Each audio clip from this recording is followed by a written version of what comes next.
اور ان چاروں مذاہب میں حضرت ابراہیم کا ادب اور پیروی بھی ہے.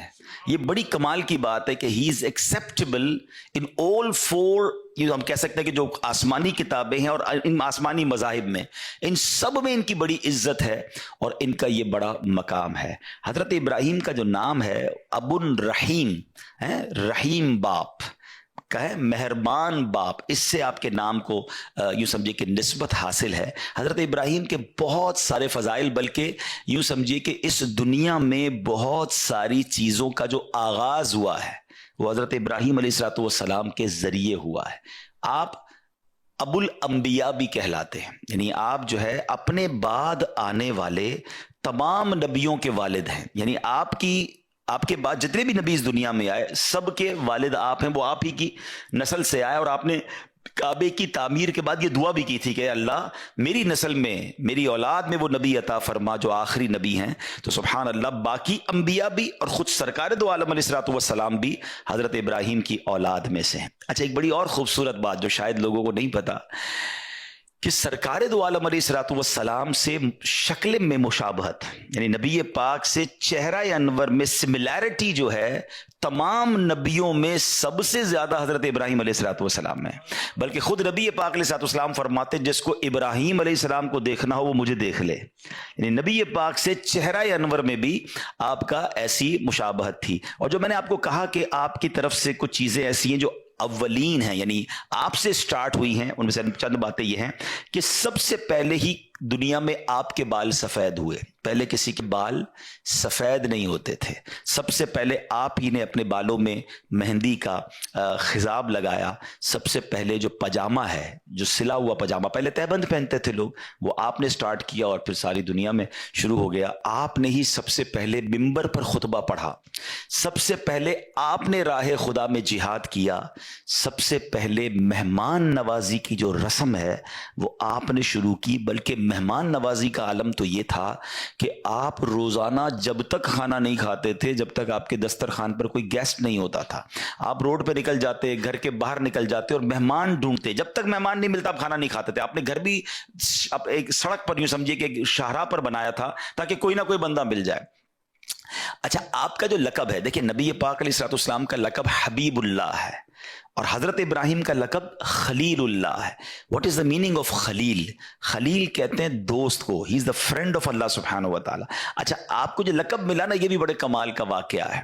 آپ ایک بار کھانے کا ٹائم ہوا تو آپ مہمان کے انتظار میں بہت ڈھونڈا، باہر نکلے، ڈھونڈتے رہے، کوئی مہمان نہیں ملا. واپس آئے تو آپ کے گھر میں ایک شخص موجود تھا. آپ نے کہا میرے گھر میں آپ کیسے آ گئے؟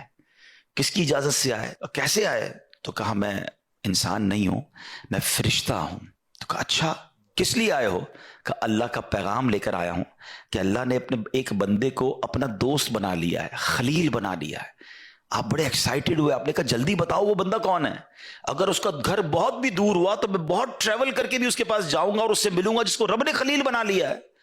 تو فرشتہ کہتا ہے حضور کسی اور کو نہیں، اللہ نے آپ کو ہی اپنا خلیل بنایا ہے. آپ کہتے ہیں what is the reason behind this? وجہ کیا ہے، مجھے خلیل کیوں بنا لیا؟ اب عاجزی بھی دیکھیں نا. تو کہا کہ اچھا، اب حضرت ابراہیم کے اتنے واقعات ہیں، یقین کریں میری one of the favourite personality ہے. میں اتنا پڑھتا ہوں ان کو، اور قرآن میں اتنے واقعات حضرت ابراہیم کے ہیں جو اپ اینڈ ڈاؤنز آپ کی لائف میں ہے نا، اور جو قربانی آپ نے دی ہے. یعنی اگر ہم دیکھیں ہماری بہت ساری عبادتیں وہ ریلیٹڈ ہیں حضرت اس خاندان کے ساتھ. خالی حضرت ابراہیم نہیں، حضرت ابراہیم اور آل ابراہیم، حضرت اسماعیل علیہ السلام، بی بی ہاجرہ، یعنی اس فیملی نے جو کام کیے نا اس دنیا کے اندر، اور اس کی بنا پر اللہ کو کتنی پسند ہے یہ فیملی کہ ان کی یادیں فرام لاسٹ 5000 ایئرز، 5000 سال سے زیادہ ٹائم ہو گیا ہے، مگر آج بھی مسلمان ان کی یاد کو کیسے مناتے ہیں، کتنے شوق سے مناتے ہیں. ہماری قربانی، ہمارا حج، ہمارا عمرہ، ہم جو زمزم پیتے ہیں، یعنی اگر دیکھتے چلے جائیں تو کتنے ہماری ایسی عبادتیں ہیں جو حضرت ابراہیم علیہ الصلوۃ والسلام اور ان کی آل کی ہم یاد میں کر رہے ہوتے ہیں. اس کو الگ سے انشاءاللہ ڈسکس کرتے ہیں کہ یادیں کیوں باقی رکھی گئیں. یہ بھی بڑا خوبصورت ٹاپک ہے. اچھا، پھر تو فرشتے سے آپ نے پوچھا کہ میں نے ایسا کیا کام کر دیا کہ اللہ نے مجھے اپنا دوست بنا لیا؟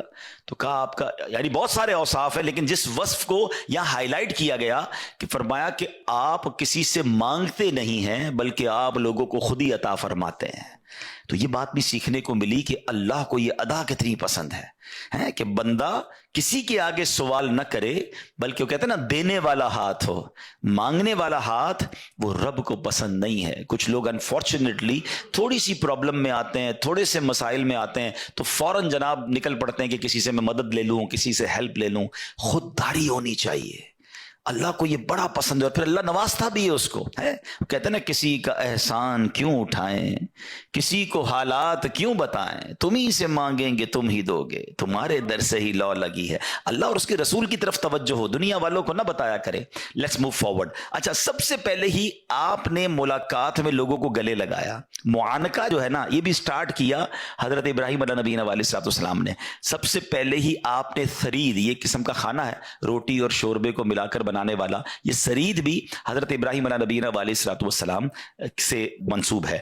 اچھا، اب حضرت ابراہیم کی اگر ہم سیرت کو پڑھتے ہیں، بہت سارے ہسٹوریکل واقعات، یعنی قرآن میں کئی واقعات ہیں، ایک دو واقعات نہیں ہیں۔ میں کوشش کروں گا، آپ کی سیرت تو میں نے کہا نا کہ اتنی طویل ہے کہ اگر شاید ہم اس پروگرام کو 3-4 قسطوں میں کریں تو بھی جا کے حضرت ابراہیم کی سیرت کو کور کرنا اتنا آسان نہیں ہوگا، لیکن میں شارٹ کوشش کروں گا کہ ہم ان چیزوں کو ڈسکس کرتے ہیں۔ حضرت ابراہیم علیہ نبینا علیہ السلام کی ایج ہے 17-18 ایئرز، ایک روایت کے مطابق 20 سال، آپ کی جوانی سے سٹارٹ کرتے ہیں، ٹھیک ہے۔ اچھا، یہ بھی بتا دوں کہ حضرت ابراہیم علیہ السلام نے بہت طویل عمر پائی، ایک روایت کے مطابق 175 ایئرز اور ایک روایت کے مطابق 200 سال آپ اس دنیا میں رہے، ٹھیک ہے۔ اور ابھی ایج ہے 18-20 ایئرز۔ آپ ایک ایسے علاقے میں رہتے ہیں کہ جہاں لوگ بتوں کی پوجا کر رہے ہیں، اور آپ اللہ وحدہ لا شریک کو اپنا رب مانتے ہیں، آپ بتوں کی طرف بالکل آپ کی نظر نہیں، التفات نہیں، توجہ نہیں۔ وہ لوگ بہت آپ کو کہتے ہیں کہ یار آپ بھی ہمارے ساتھ آیا کریں، آپ نے کہا نہیں، میں تمہارے بتوں کو برا سمجھتا ہوں، میں تو اللہ کی عبادت کرتا ہوں۔ اچھا، وہ لوگ ہر سال ایک میلہ مناتے تھے، اور اس میلے میں کیا ہوتا تھا کہ وہ ماد اللہ ناچ گانے رنگ رلیاں یہ سب بناتے تھے۔ تو اب کیا ہوا کہ ایک دن وہ میلے کا ٹائم آیا تو آپ کو بھی انوائٹ کیا، آپ نے کہا میں تو نہیں آتا، سارا گاؤں سارے لوگ چلے گئے، آپ اکیلے تھے تو آپ بت خانے میں چلے گئے۔ جب آپ بت خانے میں گئے تو وہاں چھوٹے بھی بت تھے، بڑے بھی بت تھے، آپ کو بڑا غصہ آیا کہ یہ اپنے ہاتھ سے ہی بناتے ہیں اور اسی کو پوچھتے ہیں۔ آپ نے کلاڑا اٹھایا اور بتوں کو توڑنا شروع کیا، کسی کی ناک کاٹ دی، کسی کا ہاتھ کاٹ دیا، کسی کا پیر کاٹا، اور آخر میں وہ جو کلاڑا تھا نا وہ سب سے بڑے بت کے کاندھے پر رکھ دیا۔ اب آپ واپس آ گئے، جب وہ لوگ میلہ کر کے ناچ گانے رنگ رلیاں منا کر آئے اور جب اپنے بت خانے میں گئے تو بیکم سو مچ اینگری کہ یہ کیا ہوا، ہمارے خداؤں کو توڑ پھوڑ کے رکھ دیا، کس نے کیا یہ؟ تو سب لوگوں نے کہا ایک ہی بندہ ہو سکتا ہے جو نوجوان ہے ہمارے محلے میں، وہ ہمارے بتوں کو نہیں مانتا، وہ عجیب عجیب باتیں کرتا ہے، کسی اور خدا کی باتیں کرتا ہے۔ ان کو تو وہ باتیں عجیب لگ رہی تھی، تو کہا اسی نے کیا ہوگا۔ حضرت ابراہیم کو بلایا گیا، آپ نے کیا یہ؟ آپ نے کہا مجھ سے کیوں پوچھتے ہو، یہ تمہارا سب سے بڑا بت ہے، کلاڑا بھی اسی کے کاندھے پہ رکھا ہے، اسی سے پوچھ لو۔ Look at how beautiful demonstration, یعنی آپ نے ان لوگوں کو کتنا شاندار ایک پورا پریکٹیکل کر کے بتا دیا نا کہ جن کو پوچھتے ہو ان کو توڑ پھوڑ دیا ہے کسی نے، اور سب سے بڑا خدا موجود ہے، اسی سے پوچھ لو تمہارا جو باطل خدا ہے۔ تو وہ لوگ کہتے ہیں یہ تو جواب نہیں دیتا، ہمارے خدا تو نہیں بتاتے کہ کس نے توڑا ہے، کس نے مارا ہے۔ اللہ اکبر۔ اب حضرت ابراہیم علیہ نبینا علیہ السلام نے جو ان سے خوبصورت ڈیبیٹ کی نا، یہ ایکچولی ایک مناظرہ بھی تھا، ایک ڈیمونسٹریشن بھی تھا، ایک نیکی کی دعوت بھی تھی۔ اب آپ نے جو جملے کہہ ذرا سنیے گا، قرآن میں یہ موجود ہے۔ آپ فرماتے قال افتعبدون من دون اللہ، فرمایا تو کیا اللہ کے سوا ایسوں کو پوچھتے ہو، ما لا ينفعکم شیئا ولا یضرکم، جو نہ تمہیں نفع دے سکتے نہ نقصان دے سکتے ہیں، اپنے آپ کو بھی مرنے سے نہیں بچا سکتے۔ افل لکم، تف ہے تم پر، ولما تعبدون من دون اللہ، اللہ کے سوا کسی اور کو پوچھتے ہو، افلا تعقلون، تم میں عقل نہیں ہے؟ لک اٹ ہاؤ بیوٹیفل ورڈز۔ اگر ہدایت والے دل ہوتے تو سمجھ جاتے کہ ہم کر کیا رہے ہیں، مگر اگر کہتے ہیں نا دلوں پر مہر ہو تو بہت سامنے کی بات بھی سمجھ نہیں آتی۔ اور آج بھی ایسا ہے، کچھ لوگوں کو آپ قرآن سنا دیں، حدیث سنا دیں، ان کو بزرگان دین کے اقوال سنا دیں، لیکن نہیں ماننا تو نہیں ماننا۔ تو وہ لوگ، حالانکہ حضرت ابراہیم نے خوبصورت ڈیمونسٹریشن دیا، مگر وہ تو آپے سے باہر ہو گئے، کہتے اس نوجوان کو پکڑو اور ان کو جلا دو۔ قرآن میں الفاظ موجود ہیں، حرکوہ وانصروا آلہتکم ان کنتم فاعلین، ان کو جلا دو اور اپنے خداؤں کی مدد کرو اگر تمہیں کرنا ہے۔ اب ایسا ہی ہوا، آپ کو پکڑ لیا گیا اور اب آپ کو جلانا ہے. اچھا ایک 18-20 سال کے نوجوان کو جلانا ہے تو چھوٹی سی آگ کافی تھی، مگر ان کو خوف کتنا تھا کہ ہسٹری آف یونیورس میں اس سے پہلے اتنی بڑی آگ نہیں لگائی گئی تھی. بہت بڑا الاؤ، بہت ساری لکڑیاں جمع کی گئی، کئی دن کی محنت کے بعد ایک آگ لگائی گئی. اتنی بڑی آگ تھی کہ وہ نو فلائنگ زون بن گیا تھا، کوئی پرندہ بھی اوپر سے نہیں گزر سکتا تھا، جو پرندہ گزرتا وہ بھی جل جاتا تھا. اب اس آگ میں حضرت ابراہیم کو ڈالنا تھا تاکہ خوف پیدا ہو، فیئر پیدا ہو، آپ اپنے عقیدے سے پھر جائیں. مگر سبحان اللہ، آپ کی زبان پر تو سبحان اللہ اللہ کا ہی نام تھا، اللہ کی حمد و ثنا تھی، اور آپ اللہ رب العالمین کے گیت گا رہے تھے. تو اب کیا ہوا کہ فرشتے آئے، بارش کا فرشتہ آیا کہ اے ابراہیم ہمیں حکم دے، ہم ابھی بارش برساتے ہیں آگ بجھ جائے گی. آپ نے کہا نہیں، میرا رب دیکھ رہا ہے، مجھے تمہاری مدد کی حاجت رہی. ہوا کا فرشتہ آیا، ابراہیم ہمیں آرڈر کریں، ہم ہوا چلاتے ہیں آگ بجھ جائے گی. کہ نہیں، رب دیکھ رہا ہے، اگر رب کی مرضی ہوگی تو وہ مدد کرے گا، باقی میں رب کی رضا پر راضی ہوں. توکل کا لیول 18-20 ایئرز میں دیکھیے گا، ٹھیک ہے. اچھا اب جب بالکل ٹائم آ گیا نا آپ کو آگ کی طرف پھینکنے کا، تو حضرت جبریل آئے، کہتے ہیں اے ابراہیم آپ ہم سے مدد نہیں لے رہے، اللہ سے تو کہہ دیں، اللہ سے تو عرض کر دیں. لیکن آپ کا لیول یہ تھا، آپ فرماتے رب دیکھ رہا ہے نا، اگر اس نے مدد کرنی تو ٹھیک ہے، ورنہ میں اس امتحان کے لیے راضی ہوں. جے سونا میرے دکھ وچ راضی. وہ شاعر کہتے ہیں نا، یہ سمجھیے گا بات، بعض اوقات ہمیں تکلیف جو دی جا رہی ہوتی ہے نا، اس میں رب کی رضا ہوتی ہے. ہمیں آزمایا جا رہا ہوگا، ہو سکتا ہے میرے گناہ معاف کرنے کے لیے آئی ہو، میرے درجے بلند کرنے کے لیے آئی ہو، مگر ہم ہار جاتے ہیں. حضرت ابراہیم کا کانسیپٹ دیکھیں. پنجابی شاعر کہتے ہیں نا، جے سونا میرے دکھ وچ راضی، میں سکھ نو چلے پاوا ہوں. کہتے ہیں اگر اللہ میرے دکھ میں راضی ہے تو میں نے سکھ کو کیا کرنا ہے. کہتے ہیں رب دیکھ رہا ہے، وہ بڑا کارساز ہے. کتابوں میں لکھا، روایتوں میں مفسرین کہ اللہ کی ساری مخلوق نے اللہ سے کہا، پرندوں نے، چرندوں نے، اللہ دنیا میں ایک ہی تیرا نام لینے والا ہے، اگر یہ بھی گئے تو بچے گا کون، مدد فرما. اللہ کو حضرت ابراہیم علیہ السلام سے محبت کا عالم کیا ہے. رب فرماتے ہیں ان سے پوچھ لو کہ تمہاری مدد مانگتے تو کر دو، ورنہ ہم اس کے کارساز ہیں. اور ایسا ہی ہوا. حضرت ابراہیم کو جب آگ میں ڈالا گیا نا، بے خطر بے خوف آپ آگ میں جاتے ہیں. اور سبحان اللہ، اب قرآن میں رب فرماتا ہے، اللہ کی طرف سے آرڈر آگ کو ڈائریکٹ گیا، قلنا یا نار کونی بردا وسلاما علی ابراہیم. ہم نے فرمایا آگ ہو جا ٹھنڈی اور سلامتی ابراہیم پر. مفسرین قرآن لکھتے ہیں اگر صرف ٹھنڈی کا کہا جاتا نا تو یہ آگ اتنی ٹھنڈی ہو جاتی کہ حضرت ابراہیم کو ٹھنڈ لگتی اور تکلیف ہو جاتی. ٹھنڈی اور سلامتی والی، کول اینڈ کوائٹ، سافٹ. اچھا اتنی بڑی آگ میں حضرت ابراہیم کتنی دیر رہے. ہم 1 منٹ چولہے کے آگے کبھی کبھی غلطی سے ہمارا ہاتھ لگ جائے تو ہماری میموری میں کہتے ہیں پڑپوٹا ہو جاتا ہے، بڑا سا پھوڑا ہو جاتا ہے، سارا مہینہ یاد دلاتا رہتا ہے کہ بھائی آگ میں یا کسی جگہ لگ گیا تھا، پتیلے پہ ہاتھ لگ گیا تھا. اتنی بڑی آگ میں ایک روایت کے مطابق 7 دن اور ایک روایت کے مطابق 40 ڈیز آپ رہے ہیں. مطلب لوگ ایزیوم کر رہے تھے کہ چیپٹر کلوز، مگر جب آپ باہر آتے ہیں تو آپ کا بال بھی پیکا نہیں ہوتا ہے. اب اس ایک واقعے سے حضرت ابراہیم کی عظمت سمجھ آ جاتی ہے یار، لیول، اللہ پر بھروسہ. اور ہمیں کیا کیا سکھایا اس واقعے نے. شاعر مشرق لکھتے ہیں نا، بے خطر کود پڑا آتش نمرود میں عشق، عقل تھی محو تماشائے لبے بام ابھی. تو بیسٹ اس میں ہمیں چیز جو ایکسٹریکٹ کرنی ہے کہ بہت سارے فیصلے دل سے کرنے ہوتے ہیں، عشق سے کرنے ہوتے ہیں. عقل سے ہر فیصلہ نہیں ہوتا ہے. لاجک تو کہتی تھی جل جاؤ گے، ختم ہو جاؤ گے. عشق کہتا ہے رب راضی تو میں بھی راضی. ہمارے یہاں بھی زندگی میں ہم بہت سارے فیصلے عقل سے کر رہے ہیں. معاذ اللہ، اب تو اسلام کے بہت سارے اصولوں پر عقل کی دلیل مانگی جا رہی ہے کہ جناب یہ بتائیے تو صحیح لاجک کیا ہے، اس قانون کے پیچھے لاجک کیا ہے. تو ورثہ جو ہے، وراثت مرد کا 2 تو عورت کا 1، اس کی لاجک کیا ہے. عورت کو طلاق کا حق کیوں نہیں ہے، مرد کو طلاق. ارے بھائی ہم ان لاجکوں میں کب سے پڑ گئے. مجھے سمپل جواب دیجئے، باقی ساری لاجک چھوڑیے. جتنی دنیا میں مسلمان مجھے سن رہے ہیں، اللہ کو دیکھا ہے آپ نے؟ نہیں دیکھا ہے. ہم تو غیب پر ایمان لائے، اللہ ایک ہے. جب اتنی بڑی بات مان لی، ہم نے تو نبی پاک سے ملاقات نہیں کی صلی اللہ تعالیٰ علیہ وسلم، مگر ہمیں معلوم ہے میرے آقا تشریف لائے، آخری نبی ہیں. ہم نے تو جبریل امین کو قرآن لاتے ہوئے نہیں دیکھا. ہم مانتے قرآن رب کا کلام ہے، جبریل امین لائے نبی پاک کے قلب اقدس پر، اور جناب لا ریب کتاب ہے. ہم نے قیامت نہیں دیکھی ہے. ہم مانتے، ہمارا ایمان ہے، ایمان نہ ہو تو ایمان کمپلیٹ نہیں ہوتا کہ قیامت آنے والی ہے.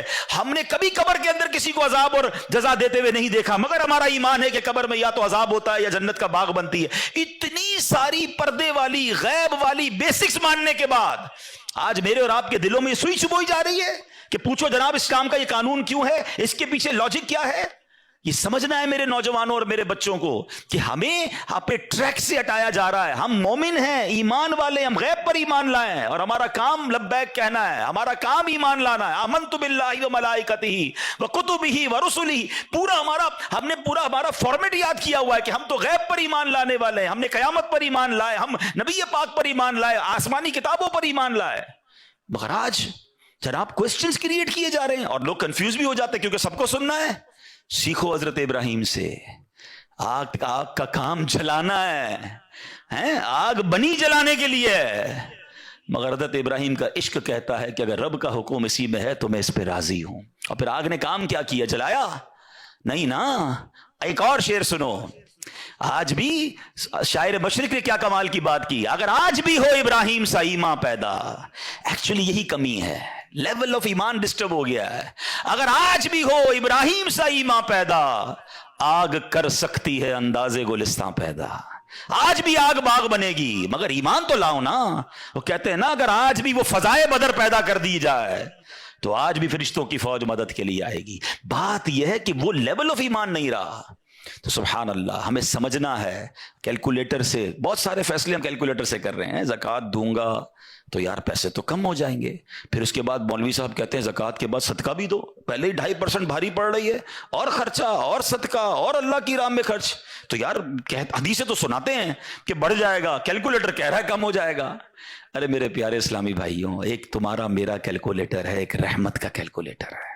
یقین کریں ہر چیز لاجک سے نہیں ہوتی. اور یہ تو اتنی واضح ہے, یہ تو اتنی واضح ہے, بٹھاؤ کسی اکاؤنٹنٹ کو, بٹھاؤ کسی چارٹرڈ اکاؤنٹنٹ کو, اس کا اکاؤنٹ بتائے گا کہ زکوٰۃ دو گے تو پیسے کم ہوں گے, صدقہ دو گے تو پیسے کم ہوں گے. ایمان کیا ہے کہ میرے آقا نے فرمایا, میں قسم اٹھا کر کہتا ہوں, نبی پاک نے صرف یہ نہیں کہا کہ میں کہتا ہوں, میں قسم کھا کر کہتا ہوں کہ اللہ کی راہ میں خرچ کرو گے مال کم نہیں ہوگا. میں کیلکولیٹر کی مانوں یا اپنے نبی کی مانوں, اور جنہوں نے مانی نبی پاک کی پوچھو ان سے, ہر سال ان کا پیسہ بڑھتا ہے, ہر سال جو جتنا بانٹ رہا ہے اس کا اتنا ملٹی پلائی ہو رہا ہے. کیسے ہو رہا ہے؟ کیلکولیٹر تو کہتا ہے کم ہوتا ہے, نہیں, کچھ چیزیں کہیں اور بن رہی ہیں, کیلکولیشن کہیں اور ہے, رحمت کی باتیں کہیں اور. ایمان تو لاؤ نا. کیا شاندار ایمان تھا حضرت ابراہیم علیہ نبینا علیہ الصلوۃ والسلام کا. پنجابی شاعر کہتے ہیں عشق دے چل ہی نمبر لے گئے, عقل منداں ہیں وہی عمرہ گالیاں. جو عشق والے ہوتے ہیں نا وہ نمبر لے جاتے ہیں, عقل والے سوچتے ہی رہ جاتے ہیں. عقل کو تنقید سے فرصت نہیں, عشق پر اعمال کی بنیاد رکھ. جس دن آپ کا ایمان, آپ کے اعمال عشق پر آ گئے نا, پھر آپ دیکھیں کہ آپ کی زندگی میں کبھی کوئی آپ کو کنفیوز نہیں کر سکے گا. Let's move forward. باتیں تو بہت ساری ہیں, اس پورے واقعے سے توکل سیکھنا ہے. حدیث پاک میں آتا ہے اگر تم اللہ پر توکل کرو جیسا کہ توکل کرنے کا حق ہے, اللہ تمہیں ایسے روزی دے گا جیسے پرندوں کو روزی دیتا ہے. کبھی امیجن کیا آپ نے پرندوں کو روزی کیسے ملتی ہے؟ حدیث میں ایسی پرند, اچھا ہو سکتا ہے انسانوں کے بارے میں فرمایا جاتا, نبی پاک فرما دیتے, جانوروں کے بارے میں فرما دے, پرندوں کے بارے میں کیوں فرمایا؟ سبحان اللہ. آپ کو دنیا میں پتہ ہے پرندے کتنے ہیں؟ ایک کیلکولیشن کے مطابق اس دنیا میں جتنے جانور ہوتے ہیں نا وہ انسانوں کا ملٹیپلائی بائی 10 ہوتے ہیں. ٹھیک ہے, ہم 8 ارب ہیں تو وہ 80 ارب ہیں, ساری جانور, چوپائے اور جتنے بھی جانور ہیں, انسیکٹس بھی اس میں ملا لیں. لیکن فرمایا پرندے اس کا ملٹیپلائی بائی 10 ہوتے ہیں. اٹ مینس اس دنیا میں اپروکسیمیٹلی 800 ارب پرندے ہیں. ٹھیک ہے, 800 ارب پرندے روز کہاں سے کھاتے ہیں؟ کوئی سپلائی لائن کو جا کے ان کو درختوں پہ پہنچاتا ہے. کسی گھونسلے میں کوئی آپ نے کبڈ دیکھی, کسی گھونسلے میں آپ نے کوئی سٹاک دیکھا کہ جناب یہ کل کا چارہ ہے, یہ رات کا چارہ ہے, میرے چھوٹے چھوٹے بچے ہیں اس کے لیے چارہ ہے. Nothing else. ہر پرندہ 800 ارب پرندے اپروکسیمیٹلی روز صبح فجر کے بعد بھوکے نکلتے ہیں, اور جب شام اپنے گھونسلے میں آتے ہیں تو سب کا پیٹ بھرا ہوا ہوتا ہے. سب کو کون کھلا رہا ہے؟ کوئی تو ہے جو نظام ہستی چلا رہا ہے, میرا خدا ہے. ایمان لاؤ نا, توکل کرو. جب پرندوں کو 800 ارب پرندوں کو روزی دے سکتا ہے, ارے میں اور آپ اشرف المخلوقات ہیں, میں ٹینشن ہی نہیں ختم ہو رہی کال کرو تھی نو ہے, سال بعد کیا ہوگا, بچی کی شادی کیسے ہوگی, میرے کاروبار کا کیا ہوگا, ارے مارکیٹ ڈاؤن ہو رہی ہے, ڈالر اوپر ڈالر نیچے, اسی ٹینشن میں مر گئے. یار جو رب چونٹی کو کن اور ہاتھی کو من دے سکتا ہے وہ اس نے مجھ سے بھی وعدہ کیا ہے. سیکھو نا حضرت ابراہیم سے, کاش یہ توکل نصیب ہو جائے. تھوڑی ایج اور بڑھتی ہے. آپ نے ایک بار ایک بڑا کمال کا منظر دیکھا کہ ایک بندے کو سمندر میں کسی اس کی ہلاکت ہو گئی، سمندر میں وہ ڈوب کے مر گیا، مچھلیوں نے کھایا اس کی باڈی کو، تھوڑی دیر بعد اس کی لاش سمندر کے کنارے پہ آئی تو پھر جانوروں نے کھایا، اس کے بعد دیکھا کہ پرندے آئے، پرندوں نے بھی اس کی باڈی سے کھایا۔ آپ کے ذہن میں خیال آیا کہ یا اللہ، یہ بندے کو قیامت کے دن تو کیسے اٹھائے گا؟ ایمان تو تھا مگر اس کی باڈی کے اجزاء تو 3 الگ الگ مخلوقات کھا گئیں، اور قیامت کے دن یہ واپس کھڑا ہونا ہے اس نے۔ سبحان اللہ، آپ نے اللہ سے کہا وَإِذْ قَالَ إِبْرَاهِيمُ، پھر یہ دیکھیں حضرت ابراہیم کا یہ واقعہ بھی قرآن میں موجود 3 پارے میں سورہ بقرہ۔ آپ کہتے ہیں وَإِذْ قَالَ إِبْرَاهِيمُ رَبِّ أَرِنِي كَيْفَ تُحْيِي الْمَوْتَى، حضرت ابراہیم نے عرض کی کہ اے میرے رب مجھے دکھا دے تو مردے کیسے زندہ کرے گا۔ ارشاد ہوتا ہے قَالَ أَوَلَمْ تُؤْمِنْ، اے ابراہیم تو ایمان نہیں لایا؟ تجھے یقین نہیں؟ اللہ ایمان لایا ہوں، مجھے یقین ہے مگر میں ذرا دل سے دیکھنا چاہتا ہوں اور قرار آ جائے، میں عین الیقین چاہتا ہوں، میں اس کو مزید دیکھنا چاہتا ہوں۔ قال فخذ 4 من الطیر، قرآن کہتا ہے رب نے فرمایا کہ اچھا 4 پرندے لے، فَصُرْهُنَّ إِلَيْكَ ثُمَّ اجْعَلْ عَلَىٰ كُلِّ جَبَلٍ، فرمایا اس کو اپنے ساتھ ہلا لے، اپنے ساتھ مانوس کر لے، پھر ان کا ایک ایک ٹکڑا پہاڑ پر رکھ دے، مِنْهُنَّ جُزْءًا ثُمَّ ادْعُوهُنَّ يَأْتِينَكَ سَعْيًا، فرمایا پھر انہیں بلا، وہ تیرے پاس چلے آئیں گے پاؤں سے دوڑتے، وَعْلَمْ أَنَّ اللَّهَ عَزِيزٌ حَكِيمٌ، اور جان رکھ اللہ غالب حکمت والا ہے۔ اب ہوا کیا، حضرت ابراہیم کو حکم ہوا کہ 4 پرندے لیں۔ اب آپ نے 4 پرندے الگ الگ لیے، مور لیا، کبوتر لیا، آپ نے مرغ لیا اور ایک گدھ لیا، ان 4 کو اپنے ساتھ تھوڑا ٹائم رکھا تاکہ وہ آپ سے انسیت پالے، تاکہ 4 کے بارے میں کنفرم بھی ہو جائے کہ یہی 4 ہے، کوئی اور مکس نہ ہو جائے۔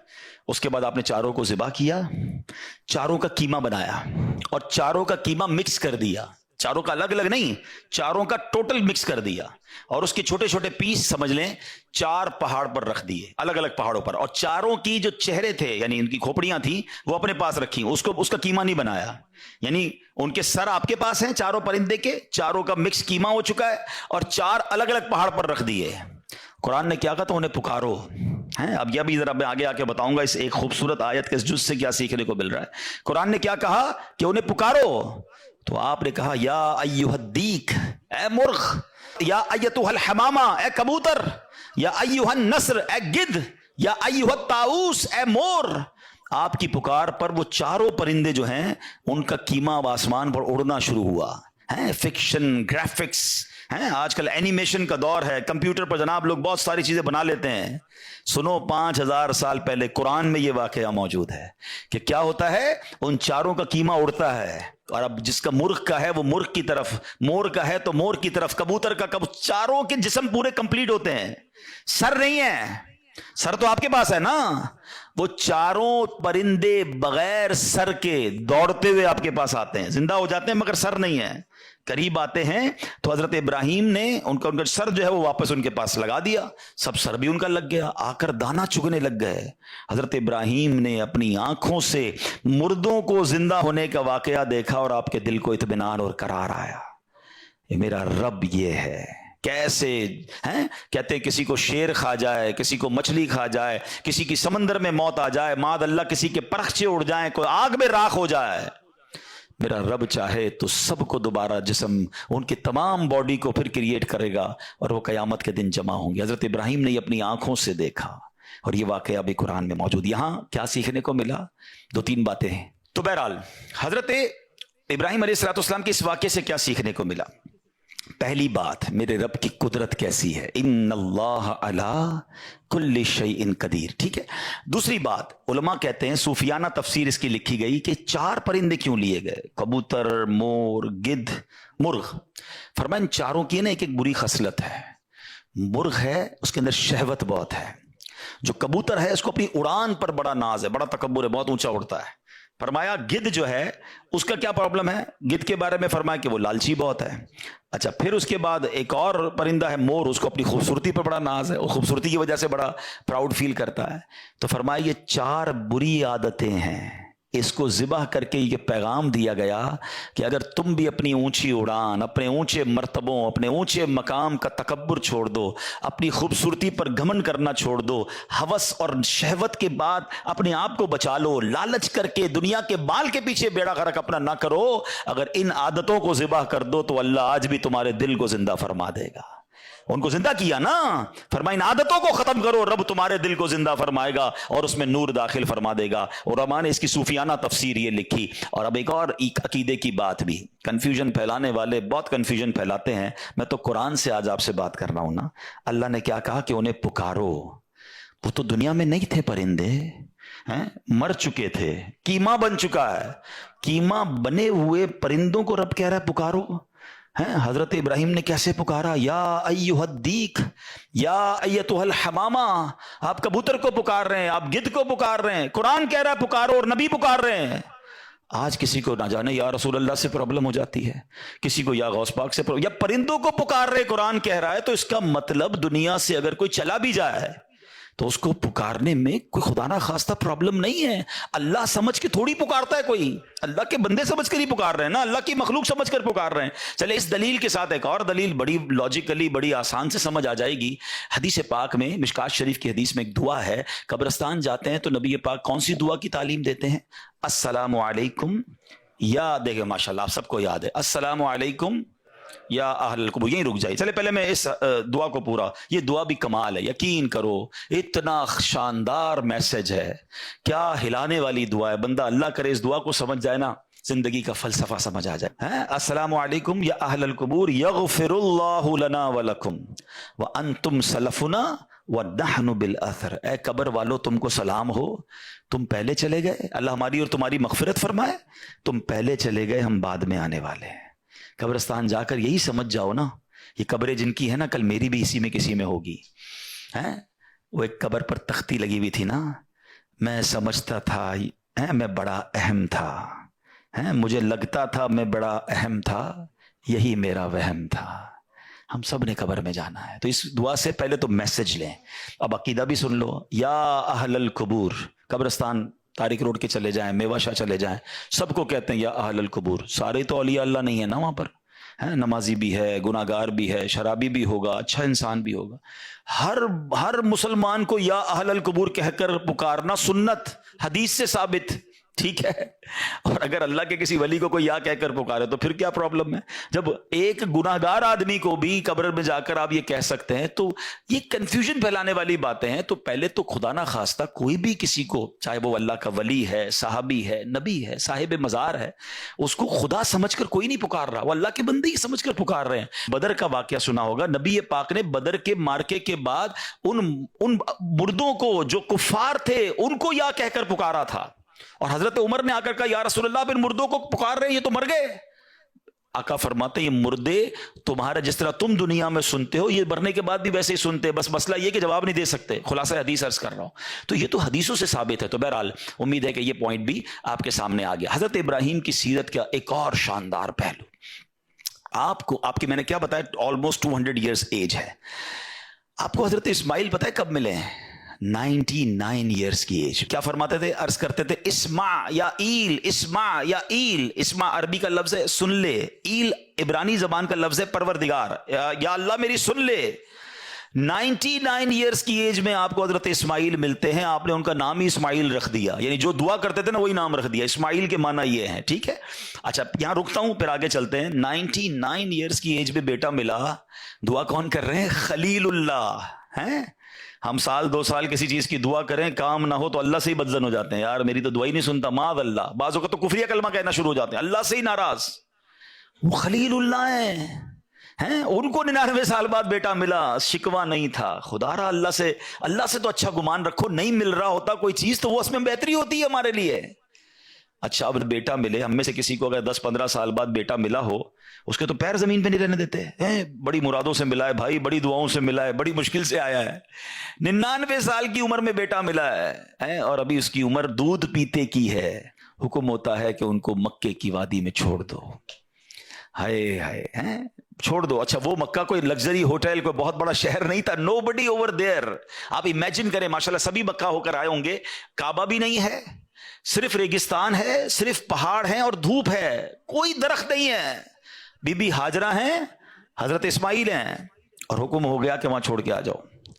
آپ نے ان کو وہاں رکھا, کچھ کھجوریں دی, تھوڑا پانی دیا اور آپ نکل گئے. بی بی ہاجرہ کہتی ہے ابراہیم کدھر جا رہے ہو ہمیں چھوڑ کر؟ آپ نے کوئی جواب نہیں دیا. کہے ابراہیم بتاؤ تو صحیح کس کے آسرے چھوڑ کے جا رہے ہو؟ کوئی جواب نہیں. 3 بار پکارا. وہ خاتون بھی کمال کی, آخر میں کہتی بس یہ تو بتا دو جو آپ ہمیں چھوڑ کر جا رہے ہیں یہ اللہ کا حکم ہے؟ کہتے ہاں رب کا حکم ہے. کہا پھر ٹھیک ہے, اللہ کا حکم ہے, پھر ہم راضی ہیں. کمال دیکھیں, کاش میرا یہ بیان میری مائیں سنیں, میری بہنیں سنیں. تھوڑی سی قربانی کی باری آئے ہیں, فیملی میں اگر کوئی کمزوری آ جائے, کوئی پیسے کی کمی آ جائے, کوئی گھر میں مشکل آ جائے, عورتیں کہتی ہیں ہم کچھ نہیں جانتے, ہمیں ہماری ساری چیزیں چاہیے, چاہے تو میں چوری کرنی, ڈاکہ ڈالنا, اپنی ماں باپ کو چھوڑنا پڑے ہیں. بیوی آ کر ماں باپ سے چھڑوا دیتی ہے, گھر میں لڑائی جھگڑے. خدا کے واسطے ہم دیکھیں کہ جو رب کا حکم ہے وہ پہلے ہے. حرام روزی کی طرف نہ جانے دے اپنی فیملی کو. پہلے کے زمانے پتہ عورتیں کیسی ہوتی تھی؟ مرد صبح کام پہ جاتا تھا نا, تو وہ عورتیں کہتی تھی دیکھو حلال کما کے آنا, حرام کما کر مت آنا, ہم تھوڑے پر گزارا کر لیں گے مگر رب کو ناراض نہیں کرنا چاہتے. آج کی عورت کہتی برابر والوں نے دیکھا کیسا گھر بنا لیا, ہمیں بھی ویسا ہی بنانا ہے, کچھ بھی کرو ہمیں بھی ایسی گاڑی چاہیے, ہمیں ایسا زیور چاہیے. اللہ کرے کہ یہ سیکھیں بی بی ہاجرہ سے. کہتی اللہ کا حکم ہے, we are ready for that. اچھا اب کیا ہوا؟ چھوٹا بیٹا ہے, دودھ پیتا بچہ ہے, پانی بھی ختم, کھجورے بھی ختم, اب کچھ ہے ہی نہیں. بچہ رونے لگا, پانی چاہیے. ہائے ہائے, ماں بچے کو روتا کیسے دیکھ سکتی ہے؟ اب ماں چلی پانی کو ڈھونڈنے, ایک پہاڑ سے دوسرے پہاڑ, دوسرے پہاڑ سے تیسرے پہاڑ. اللہ اکبر. چلیں یہ صفا مروہ میں بی بی ہاجرہ دوڑی, یہ تو پتا ہے, مگر شاید بہت ساروں کو یہ نہیں پتا ہوگا کہ جو میلین اخدرین گرین لائٹس کے درمیان جو سفر ہوتا ہے اور ہم دوڑتے ہیں, اس کی وجہ کیا ہے؟ باقی چلتے ہیں ادھر دوڑتے ہیں. یعنی آپ سوچیں اللہ کو اس ماں کی ادا کیسی پسند آئی ہے, جدھر اس ماں نے نارمل اسٹیپ لیے ہیں ادھر ہم سے نارمل اسٹیپ چلوایا گیا. جدھر وہ ماں دوڑی ہے ایگزیکٹلی اس مقام پر ہمیں دوڑنے کا حکم ہے. کوشچن ہاجرہ اس مقام پر دوڑی کیوں اور باقی نارمل کیوں چلتی گئیں؟ سبحان اللہ. علماء کہتے ہیں بی بی ہاجرہ جب صفا سے مروہ جاتی تھی نا, تو آپ ذرا امیجن کریں, اب تو بہت بڑی عمارت بن گئی ہے, اے سی لگ گئے, ٹائلیں, سب ختم کریں, اپنی نگاہوں میں ایک منظر بنائیں کہ ایک پہاڑ ہے, دوسرا پہاڑ ہے. اب کعبہ تو نہیں ہے نا, ابھی تو کعبے کی تعمیر ہونا باقی تھی. ایک لکودک سیر میدان ہے اور بیٹا بیٹھا اور صفا کتنا دور ہے. ٹھیک ہے, اب بی بی ہاجرہ جو ہے وہ چلتی رہی ہیں, پانی بھی دیکھ رہی ہیں, بچے کو بھی دیکھ رہی ہیں, پانی بھی دیکھ رہی ہیں, بچے کو بھی دیکھ رہی ہیں. اچانک ایک چھوٹی سی پہاڑی بیچ میں آتی تھی. وہ چھوٹی سی جو پہاڑی ہے نا, ایکچولی وہ اتنی پہاڑی تھی جتنا یہ میلین اخدرین گرین لائٹس کا ایریا ہے. جب وہ آتی تھی تو بی بی ہاجرہ کو حضرت اسماعیل نظر نہیں آتے تھے. وہ دوڑنا شروع کرتی تھی کہ بیٹا جلدی نظر آئے. جیسے ہی پہاڑی ختم ہوتی تھی بیٹا دیکھتی تھی, آپ کاؤنٹ ڈاؤن ہو جاتی تھی, آپ سمپل چال چلتی تھی. اللہ اکبر. اب مروہ سے واپسی کی باری ہے, اسی اسموتھ وے میں چلتے ہوئے بیٹے کو بھی دیکھ رہی ہیں, پانی بھی ڈھونڈ رہی ہیں. پھر وہ چھوٹی سی پہاڑی آتی ہے, ہاجرہ دوڑتی ہیں کہ بچہ نظر نہیں آ رہا. جیسے پہاڑی ختم ہوتی اب پھر نارمل ہو جاتی. اللہ اکبر. مجھے بتائیے اللہ کو اس ماں کی ادا کیسی پسند آئی ہے؟ جدھر آپ نے نارمل اسٹیپ لیے ہم ادھر نارمل چال چلتے ہیں. جب میلین اخدرین آتے ہیں ہمیں دوڑنا ہے کہ یہ دوڑنا سنت ہے. سبحان اللہ. اور اب کیا ہوا؟ اس بچے کے رونے کی وجہ سے انہوں نے پانی, ان کو تو نہیں ملا بی بی ہاجرہ کو, یہ دوڑانا تھا. سبحان اللہ. اور اللہ کو ادا کیسی پسند آئی. ہمارا عمرہ کمپلیٹ نہیں ہوتا, ہمارا حج کمپلیٹ نہیں ہوتا جب تک ہم سعی نہ کریں, 7 چکر پورے نہ لگائیں. اچھا جناب اب جاتے ہیں, حضرت اسماعیل جو ہے وہ پیروں کو رگڑتے ہیں, وہاں سے پانی نکلتا ہے. جب پانی نکلتا ہے تو آپ کی زبان سے نکلتا ہے زمزم. زمزم کے معنی ہے رک. اتنا تیزی سے پانی نکلا کہ آپ کی بے ساختہ زبان سے کہ پانی رک جائے. وہ کنویں کا نام ہی زمزم پڑ گیا. اور ایسا جاری ہوا ہے, دنیا میں بہت ساری بورنگز ہیں, بہت سارے پانی کے کنویں نکلے, 100 سال 200 سال 500 سال میں ختم ہو گئے. آلموسٹ مور دین 5000 ایئرز ہو گئے ہیں, کروڑوں گیلن پانی اس سے نکل رہا ہے. اللہ اکبر. یہ کنواں ہے کہ ختم نہیں ہو رہا. اللہ کی قدرت کا کیسا نظارہ, حضرت اسماعیل کا کیسا معجزہ ہے. بیسٹ منرل واٹر اسے کہا جاتا ہے. بڑے ٹیسٹ کروائے گئے. میری ایک بار زمزم کے کنویں کے ایک انجینئر سے ملاقات ہوئی.